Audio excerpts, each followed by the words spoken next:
할렐루야. 네, 은혜 받고 행복하세요.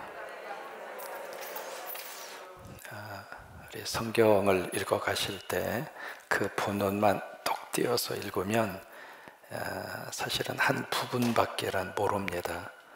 이게 전체적으로 쭉 흘러가는 맥이 있잖아요. 그리고 그 말씀이 어떤 상황과 어떤 분위기 속에서 그 말씀이 주어졌는가, 이제 그것을 제대로 이해를 하시고 그것을 읽으셔야 말씀의 전체적인 의미를 얻을 수 있습니다. 특별히 요한복음 8장 말씀은 특별히 더 그렇습니다. 이게 이제 어느 배경에서 나왔느냐면 초막절이라고 하는 절기, 그것도 7장에서 우리가 살펴보았죠. 명절 끝날입니다. 명절 끝날인데 그 명절 끝날이 큰 날이라고 그랬습니다. 가장 중요하다 그 말이에요.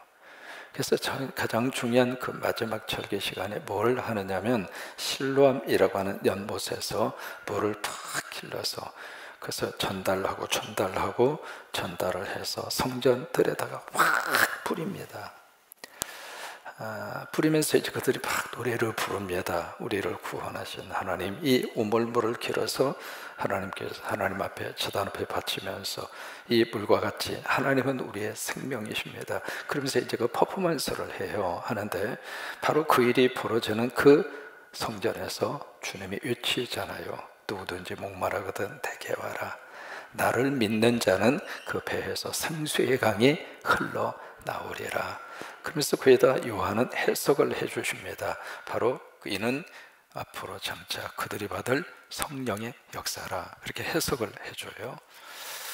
그래서 계속 살면서 끊임없는 목마름과 끊임없는 갈증, 그 속에서 계속 우리들이 사는데 채워도 또 갖다 또 채워도 마치 이 항아리에다가 물을 갖다가 붓는데 항아리 밑에가 빵꾸가 났어. 그러면 물을 채우면 물이 있어야 되는데 물이 다 없어져 버려요. 이 정도 벌면 되겠나 싶어서 또 물질로 채워보고 또 쾌락으로 채워보고 여러 가지 많은 것으로 채워보지만은 그게 채워지지 않더라 그 말이에요. 끊임없는 갈증과 끊임없는 목마름이 계속되어지는 그들에게 그것으로 삶의 의미와 삶의 행복과 삶의 만족을 누릴 수가 없다. 그리고 주님이 주신 말씀이 나를 믿는 자는, 여러분 예수 믿을 때 예수님 안에서 우리에게 그런 생수의 복을 주십니다.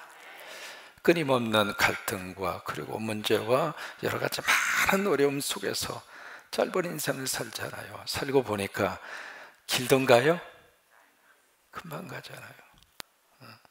그러니까 짧은 그 인생을 사는 우리들의 삶의 그 환경 속에서 참 여러 가지 많은 일들을 겪으면서 그 속에서 살기 위해서 몸부림도 쳐보고 나름대로 수고도 해보고, 그런데 지나놓고 나고 아니면 현실 속에서 왠지 모르는 또 다른 가슴에 허전함과 이로움과 고독함을 느끼고 사는데, 그런 우리들에게 예수님이 나를 믿는 자는 그 배에서 생수의 강이 흘러나오리라. 이것은 밖에서 채워지는 게 아닙니다. 안에서 나오는 겁니다. 여러분 성령으로 충만하면 하나님이 그런 은혜를 주십니다. 할렐루야. 그래서 내 안에 기쁨을 주시고 내 안에 감사를 주시고, 오늘 하루를 살면서 오늘 하루라고 하는 이 내 삶의 자리가 얼마나 의미 있고 소중하고 값진가. 성령님이 오셔야 그것을 깨달을 수가 있습니다. 이제 그 일이 일어나고 나서 그 배후에 지금 뭐가 있느냐면 이 바리새인 서기관, 그 당시 종교의 지도자들이 예수님을 잡으려고 지금 혈안이 되어져 있어요. 그래서 이 성전 수비대를 보내서 잡아와라 그렇게 명령을 했잖아요. 근데 갔다 이 사람들이 빈손으로 오는 거예요. 그래서 어찌하여 잡아오지 않았느냐. 그러니까 이 사람들이 우리가 들어보니까 그 사람같이 말한 사람 내가 지금까지 한 번도 본 적이 없습니다. 그러니까 예수님의 그 말씀 앞에 영적 은혜를 받은 거죠. 그러니까 이 당국자들이 화가 났어요. 화가 나서 너희들도 그들에게 미혹당했느냐. 그러면서 이제 조직적으로 예수 그리스도를 잡아서 죽이려고 움직이는 그 찰나에 브레이크를 딱 건 사람이 누구냐면 니고데모예요. 니고데모가 브레이크를 딱 겁니다. 아니 우리 법에 의하면 그 사람의 말을 들어보지도 않고 또 그 사람의 행한 일을 확인하지도 않고 이런 일 범한 일이 있느냐? 그러니까 사실 맞잖아요. 그런 분위기 속에서 요한복음 8장으로 이어집니다. 그래서 요한복음 8장은요, 이 초막절이라고 하는 그들 민족적으로 지키고 있는 큰 명절, 바로 그 끝날에 일어나는 사건입니다. 그 사건이 일어나고 있는데 그 다음 날 아침이라고 그렇게 표현되어 있잖아요. 예수님이 다시 성전으로 가십니다. 성전에 가서 말씀을 가르치고 있는데 갑자기 웅성거리는 소리가 나더니 여기에 누가 등장을 하고 있어요? 한 여인이 등장합니다. 여러분, 성경에서 가장 불행한 삶을 살았던 그 두 여인을 우리가 만날 수 있거든요. 어떤 의미에서 가장 가슴 속에 참 어떻게 표현할 수 없는 눈물과 아픔, 우리 식으로 표현해 볼까요? 한에 차서 말 그대로 죽지 못해서 사는 두 사람의 여인을 만날 수 있습니다. 근데 그 불행한 삶을 살았던 그 두 여인이 예수님을 만나서 새로운 삶으로 바뀌어진 여인들이 있습니다. 그 첫째가 누구냐면 요한복음 4장에서 만나는 수가성의 여인입니다. 그 여인이 참 고통스러운 삶을 그렇게 살았잖아요. 남자를 5이나 바뀌고 6번째 함께 살고 있는 남자도 자기의 남편이 아니고 참 기구한 삶의 운명을 가지고 살았던 여인인데, 오늘 성경에서 만나는 여자는 더 그래요. 지금 이 여인은 현장에서 간험한 현행범으로 지금 붙들렸습니다. 그리고 지금 어떻게 했는가? 여러분 3절에 보시면 질질질 끓고 왔습니다. 여러분, 끓고 왔다고 하는 것은 양쪽 다 팔을 부추겨서 그렇게 에스코트해서 온 걸까요? 우리 상상할 수 있잖아요. 그런 모습으로 모르겠어요. 머리채를 잡고 끓고 왔는지 모가지를 끓고 왔는지, 벌써 이 여성이 현행에서 가늠하다 현장에서 잡히는 그 순간 그 여성의 인격과 그 여성의 인간됨은 이미 끝난 거예요. 그래서 질질을 끓고 지금 이 여자를 데리고 와서 어디에서 왔는가? 거기에 수많은 사람들, 얼마나 많은 군중이 모였을까? 초막절이 되면은요, 각국에서 흩어져 살던 유대인들이 예루살렘 성전으로 다 모입니다. 그 당시에 예루살렘에 살았던 주민이 한 10만 명 정도 추산합니다. 근데 이런 절기가 되면은 거의 한 200만 가까이 모이거든요. 그러니까 그렇게 많은 사람들이 있는 거죠. 근데 그들 손에 지금 뭐가 있는가? 돌멩이가 있는 거예요. 아차 하면 던지려고. 각자 돌멩이를 들고 있는 사람들 가운데 여성을 갖다 세워놓습니다. 그러니까 한 여성이 이 세상에서 겪을 수 있는 최악의 상황, 그러니까 수치와 모멸감. 인간은요, 인간됨의 인격이 무시당하면 존재 자체가 흔들리는 거예요. 사람이 밥만 먹어서 사는 게 아닙니다. 삼시세 때 먹으면 그냥 목숨 유지하고 그렇게 사람이 사는 것이 아니라 각자마다 전부 다 인격이라고 하는 게 있잖아요.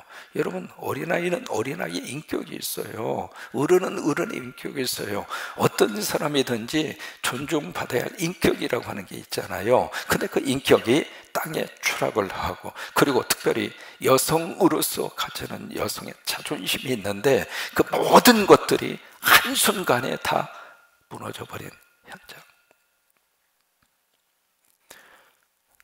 그 장본인이 오늘 성경에서 만나는 한 여인입니다. 그때 이 여인을 두고 두 가지의 그 반응이 나옵니다. 첫째는 누가 있느냐면 이 여인을 살리려고 하시는 분이 등장합니다. 그 다음에 이 여인을 죽이려고 하는 한 그룹이 등장을 합니다. 그러니까 한 여인을 가운데에 놓고 지금 양쪽에서, 한쪽에서는 어떻게 해서든 여인을 살리려고 하시는 그분이 누구예요? 예수님이고, 한쪽 그룹에서는 어떻게 해서든 이 여인을 빌미로 해서 지금 죽이려고 하고 있거든요. 그런데 지금 이 일이 어디에서 지금 이루어지고 있는가? 성전 뜰에서 이루어지고 있습니다. 근데 이 사건 자체를 우리가 가만히 들여다보면 수상한 점이 한두 가지가 아니에요. 첫째로 현장에서 가늠하다 잡혔다. 여러분, 상식적으로 모든 사람들이 다 보고 있는 데서 가늠하는 사람이 어디가 있습니까?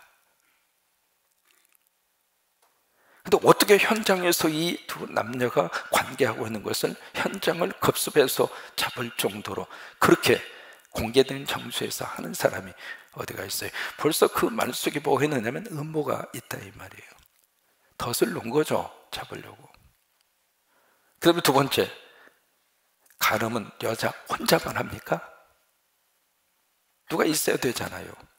그 상대는 어디 갔느냐고.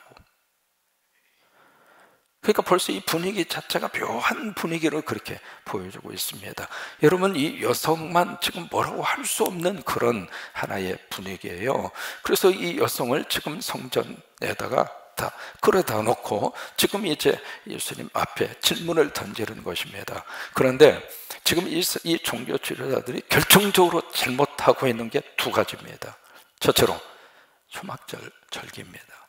거룩한 절기예요. 거룩한 절기에 부정한 여인을 성전에 끌고 왔다? 이거 있을 수 없는 일이에요. 그리고 아차 하면 돌을 들어서 여자를 살해를 하잖아요. 그러면 거룩한 절기, 성전에서 사람을 죽인다? 이게 있을 수 없잖아요. 이 종교 지도자로서는 해서는 안 되는 이 엄청난 지금 잘못을 지금 범하고 있는 거예요. 왜 그럴까? 딱 이유는 딱 하나입니다. 오늘 성경에 보시면 왜 이렇게 무리한 행동을 그들이 자행하고 있는가? 6절입니다. 이것 때문에 그러는 거예요. 6절 같이 한번 읽습니다. 그들이 이렇게 말하면 고발할 조건을 얻고자 하여 예수를 시험함이라라. 이거 하나 때문에. 그러니까 예수님을 시험해서 예수님을 잡기 위한 목적 하나 때문에 한 여성의 인권과 한 여성의 자존심과 한 여성의 존재를 뿌리채 흔들어 버리고 있고, 또 하나 두 번째, 그들이 그렇게 가장 소중하게 여기는 성전을 더럽히고 있고, 그들이 목숨과 같이 여기는 율법을 스스로가 무너뜨리고 있는 거예요. 왜? 예수님 잡고자 하는 이거 하나 때문에. 그래서 여자를 끌고 와서 가운데에 세워놓고 예수님이 물어요. 모세는 율법이고 하면 이런 사람은 돌로 쳐서 죽이라고 그랬습니다. 당신은 어떻게 하겠습니까? 이래도 저래도 꼼짝할 수 없는 질문입니다. 만약에 돌을 들어서 치라, 율법대로 돌을 들어서 치라, 그러면 로마 제국에 속해 있었던 식민지 국가에서는 사람을 이렇게 죽일 수 있는 권한이 없어요. 그 다음에 돌을 들어서 치라 그러면은 로마법을 위배하는 거예요. 만약에 그냥 저기를 용서해 줘라 그러면 모세법을 위반하는 거예요. 이래도 법을 위반하고 저래도 이 법을 위반하고. 그래서 이제 그 사람들이 와서 예수님에게 어떻게 했으면 좋겠느냐고. 그러니까 예수님이 보인 행동이 있습니다. 무슨 행동을 지금 보이느냐면, 자 보실까요? 아까 읽었던 6절 말씀이에요. 끝부분입니다. 예수께서 몸을 굽히사 손가락으로 땅에 뭔가를 쓰셔요. 여러분, 여기서 뭘 썼을까? 여러 가지 상상을 합니다. 재미있는 상상을 하죠. 땅에다 뭘 이렇게 썼을까? 뭐 그래요. 너나 잘하세요. 그걸 썼다고 상상을 해보기도 하고는 당신 너 자신을 알라, 뭐 그렇게 쓰기도 했고, 어떤 사람은 재미있게 해석을 합니다. 이 여성처럼 간음한 사람의 이름을 쭉 썼다는 거예요. 제가 이제 LA 있을 때 그 유명한 클린턴 대통령의 지퍼게이트 사건이 일어났었습니다. 백악관 안에서 인턴으로 왔던 루인스키 모니카하고 거기서 이제 뭐가 있었잖아요. 자꾸를 올렸다 내렸다 막 그랬잖아요. 그래서 이제 그게 들통이 나가지고 막 전 세계가 막. 그래서 제가 살았던 LA 지역에 레디오 코리아라고 하는 이장희 씨가 사장이었던 방송국이 있습니다.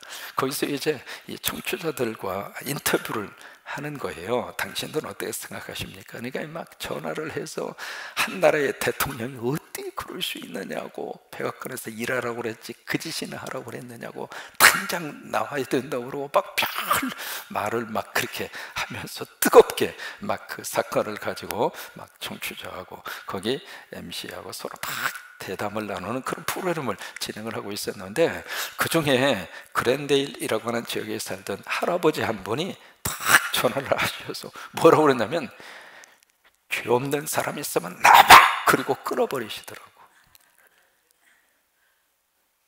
그렇게 말하는 당신들은 그 짓을 안 했느냐, 그거예요. 지금 여기에 예수님이 땅에다가 뭔가를 쓰십니다. 여러분, 어떤 내용을 썼느냐, 그건 중요하지 않아요. 중요하지 않으니까 성경이 기록을 안 하고 있는 거죠. 그건 뭐 알아서 뭐 하겠습니까? 다만 고개를 숙이셔서, 몸을 숙이셔서 거기다가 땅에다가 글을 쓰셨다. 두 가지입니다. 첫째로, 여인에게 향하던 시선이 누구에게로 향할까요? 예수님에게 향합니다. 두 번째, 지금 예수님이 막 이쪽에서 아우성을 지르면서 어떻게 하겠느냐고 소리를 지르고 있는 그 속에 예수님은 침묵하고 있습니다. 그러면 한쪽은 막 떠들고 한쪽은 가만히 있으면은 나중에 어떻게 될까요? 떠드는 사람의 소리가 줄어들 수밖에 없죠. 이게요, 감정을 감정으로 대립하면 감정밖에 안 남아요. 그 감정을 일으켰던 사건이나 그 감정을 자아내게 했던 요인은 다 사라져버리고 감정밖에 없는 거예요. 우리가 부부싸움 하다 보면 그러잖아요. 뭐 때문에 이제 싸우기 시작했는데, 예를 들면 어느 집에서 그 할아버지가 이렇게 콩자반을 좋아하셨나 봐요. 그러니까 이제 이렇게 보니까 콩자반이 없어, 반찬에. 할머니 콩자반 줘. 그러니까 할머니 못 알아들었어. 할머니 콩자반 달라고. 그래도 못 알아들었어.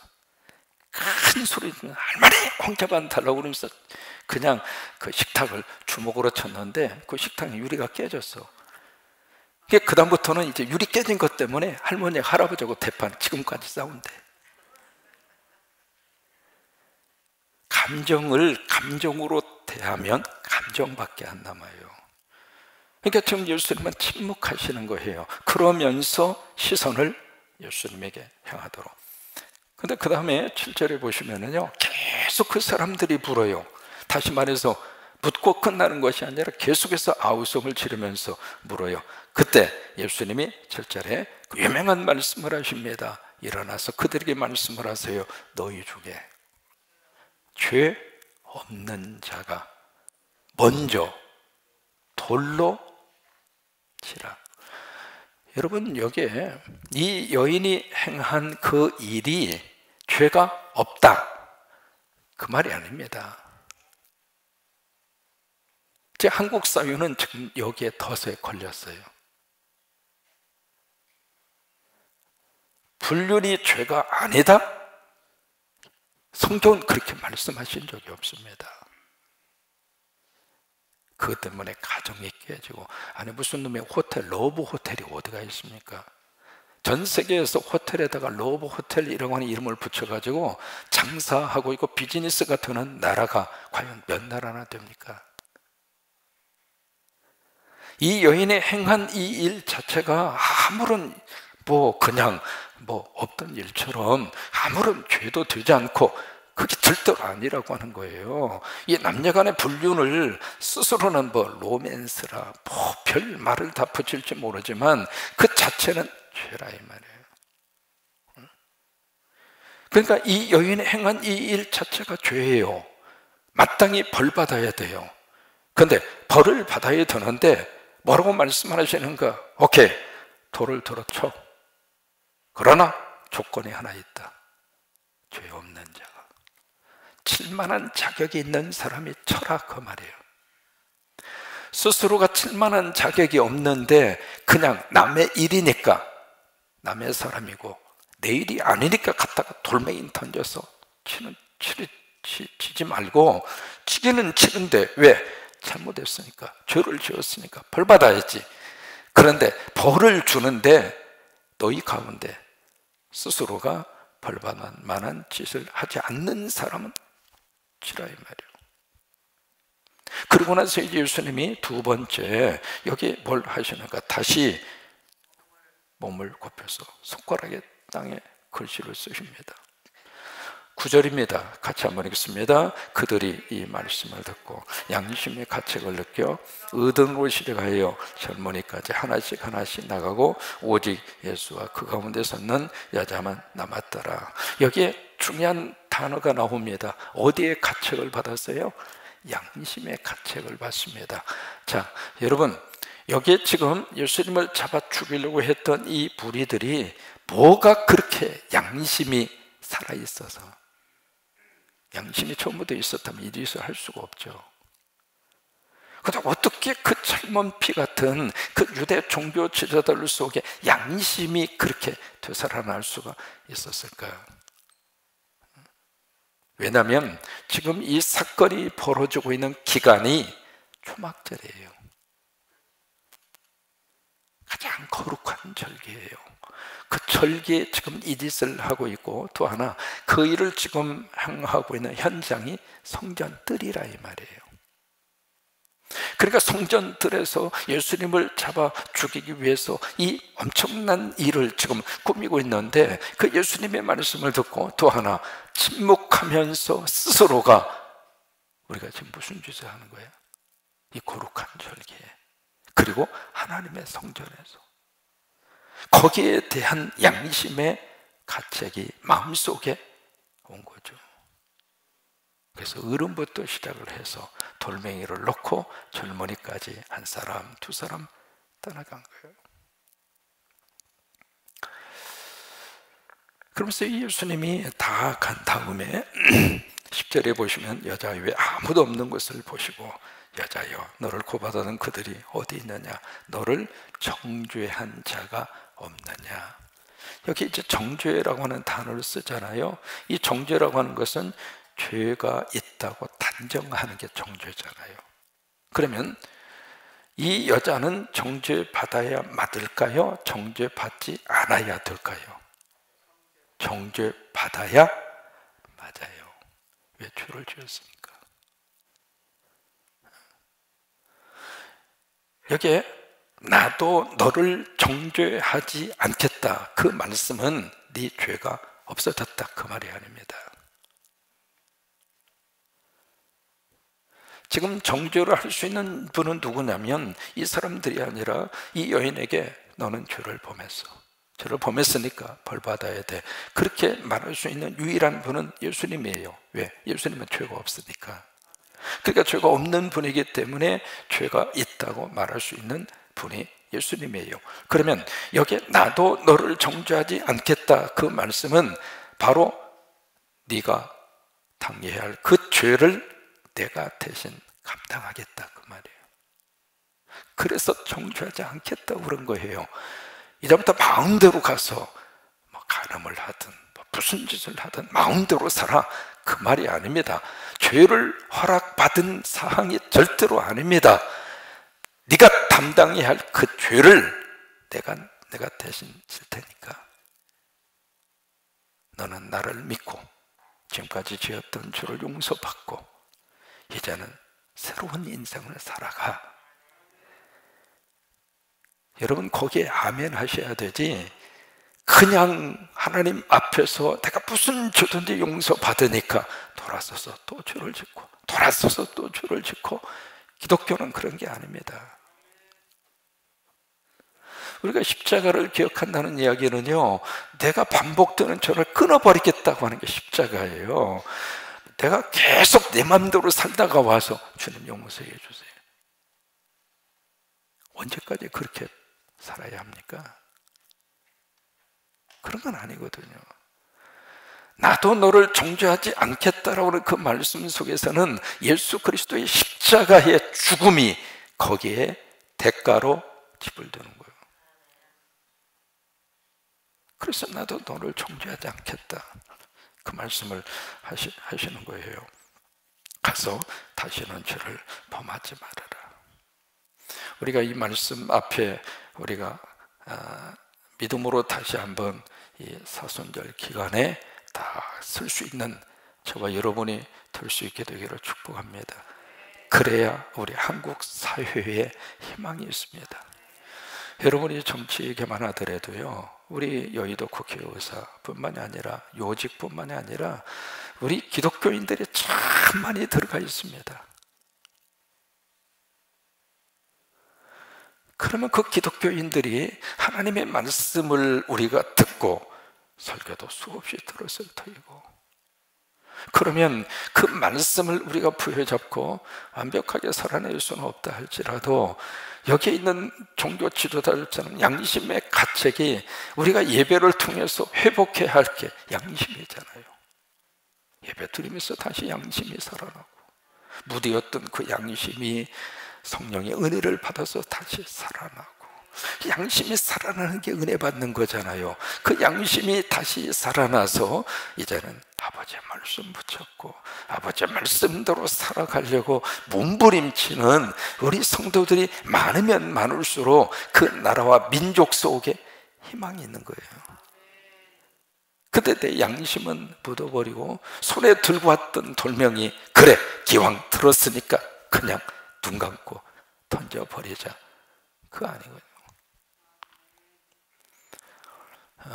우리 초창기 우리 한국 교회에 굉장히 그 교회 안에 율법이 굉장히 있었습니다. 우리 교회 안에 이제 그게 이제 유교적인 영향도 많이 있습니다. 그 영향이 우리 교회 안으로 들어와서 영향을 미친 거죠. 그래서 이게 뭐 주일날, 뭐 특별히 부산의 고신측 같은 경우에는 주일 성수, 이건 뭐 돈 쓰는 게 어디가 있습니까? 어디 가서 뭘 사 먹는 거 꿈에도 생각을 못했고, 뭐 돈 내고 버스 타고 다니는 것도 상상도 못했고요. 그래서 이제 그런 우리 초기 우리 한국 기독교의 역사가 그 가운데 있습니다. 그런데 어느 한 교회에서 장로님의 아들이 결혼을 했는데 안 믿는 집 딸하고 결혼한 거예요. 그래도 이게 교회 안에 문제가 됐습니다. 여러분 지금 상상이나 할 수 있겠습니까? 어떻게 장로님 자제가 안 믿는 집 딸하고 장가를 가? 어떻게 이방이라고 장가가느냐 그 말이에요. 어떻게 이럴 수가 없다. 이것은 도저히 용납할 수 없다. 그래가지고 교회에서 교인들이 들고 일어났습니다. 들고 일어나서 저 장로님 치리하라고. 저런 장로님의 지도 우리들이 받지 못하겠다고. 교인들이 막 벌떼처럼 일하는 거예요. 그래서 분위기가 막 이상해지고 그러니까 목사님이 알았다고, 내가 다음 주에 장로님 내 치료하겠다고. 그래서 일주일 동안 기도한 다음에 그 다음 주 예배를 마치고 설교를 마친 다음에 이제부터 내가 그 장로님, 어떤 장로님 가정에서 아이를 시집 보내고 장가 보내는데 불신자 아가씨하고 어떻게 결혼을 시킬 수 있겠느냐고. 그건 안 된다고. 있을 수 없는 일이라고. 거기에 대해서 치료를 하겠다고. 근데 그 아이는 부모가 둘이라고. 육신의 부모가 있고 영적인 부모가 있는데, 육신의 부모는 부모는 장로님이고 영적인 부모는 나라고. 목사인 내가 영적인 부모인데 육신의 부모는 별로 잘못한 게 없고 영적인 부모인 내가 잘못 가르치고 잘못 내가 교육을 시키고, 그래서 그런 일이 벌어졌으니까 내가 스스로 근신하고 앞으로 몇 개월 동안 예배인도 안 하고 신방도 안 하고 아무것도 안 하고 내가 몇 개월 동안 근신할 터이니까 여러분 그렇게 아시라고. 이것이 그 장로님을 향한 치리라고. 그리고 강대상에서 내려버렸어. 그러니까 교인들이 갑자기 멍한 생각이 든 거예요. 이게 도대체 뭐지? 그 장로님을 향해서 던지려고 했던 돌멩이를 딱 들고 지금 씩씩거리고 있는 그들에게 이게 뭐야? 상황이 이상하게 돌아가네. 그러면서 그들이 생각을 한 거예요. 그리고 교인들이 거기서 깨닫고, 목사님 뭐 그렇게까지 하실 필요가 있습니까? 그래서 잘 마무리가 돼서 그 교회가 잘 화합을 하고 신앙생활을 했다고 하는 기록이 있어요. 특별히 여러분, 여기는 하나님의 성전입니다. 그리고 주일은 거룩한 날입니다. 하나님의 성전에서 거룩한 날, 손에 돌멩이 들지 마세요.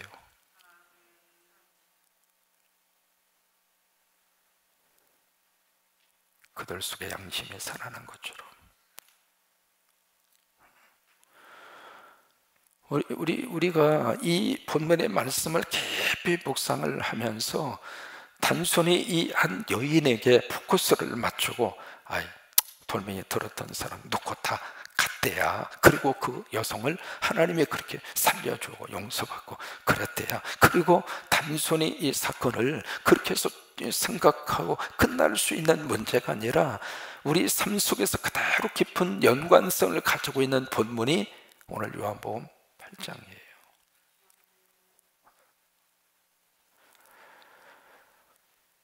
또한 이 여인의 입장으로서는 예수님이 그를 따뜻이 꼭 품어주셔서, 사람들은 짓밟았지만, 사람들은 더 이상 일어날 수 없을 정도로 그를 짓뭉갰지만, 주님은 그에게 다시 살 수 있도록 그를 세워주었고 다시 기회를 주셨고, 여러분, 그게 그리스도 안에서 우리가 받을 수 있는 큰 복음의 역사입니다. 그 은혜가 우리 가운데 아름답게 흘러넘칠 수 있게 되기를 바랍니다. 이 시간 함께 기도할까요? 주님, 행여라도 내 손에 돌멩이를 들었다면 그 돌멩이를 놓게 하여 주옵소서. 그래서 우리들이 신앙생활 하면서 다른 사람 이야기 안 하는 게 가장 은혜예요. 맛 중에서 가장 맛있는 맛이 뒷담화라 그러는데, 수군거리는 것 주님 기뻐하지 않으세요. 그러니까 남 얘기 하지 마세요. 남의 사정 형편 주님만이 아시잖아요.